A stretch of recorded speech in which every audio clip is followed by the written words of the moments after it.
Kim Jong-un amchagua binti yake kijana kumrithi. Katika hali isiyokuwa ya kawaida, kiongozi wa Korea Kaskazini Kim Jong-un amemchagua binti yake kuwa mrithi wake. Shirika la ujasusi la Korea Kusini limewaambia wabunge siku ya Alhamisi. Ni machache sana yanayojulikana kuhusu Kim Jong-un ambaye kwa miezi ya hivi karibuni amekuwa akipigwa picha pamoja na baba yake katika matukio maalum kama vile ziara ya Beijing mnamo mwezi Septemba, safari yake ya kwanza inayojulikana nje ya nchi. Huduma ya kitaifa ya ujasusi inasema ikizingatia mambo mbalimbali ikiwa ni pamoja na uwepo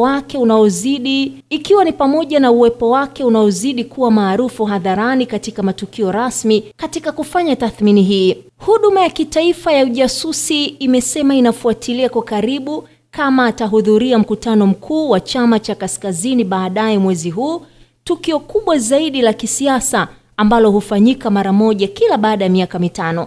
Chama tawala ndiyo chenye kutarajia kutoa maelezo zaidi kuhusu vipaumbele kama vile sera za kigeni, mipango ya vita na hata matarajio ya nyuklia kwa miaka mitano ijayo. Siku ya Alhamisi, mbunge Leo Seung-kwen aliwaambia waandishi wa habari kwamba Jung-ae, ambaye hapo awali alielezewa na huduma ya kitaifa ya ujasusi kama anayefunzwa kuwa mrithi, na sasa alikuwa katika hatua ya uteuzi wa urithi.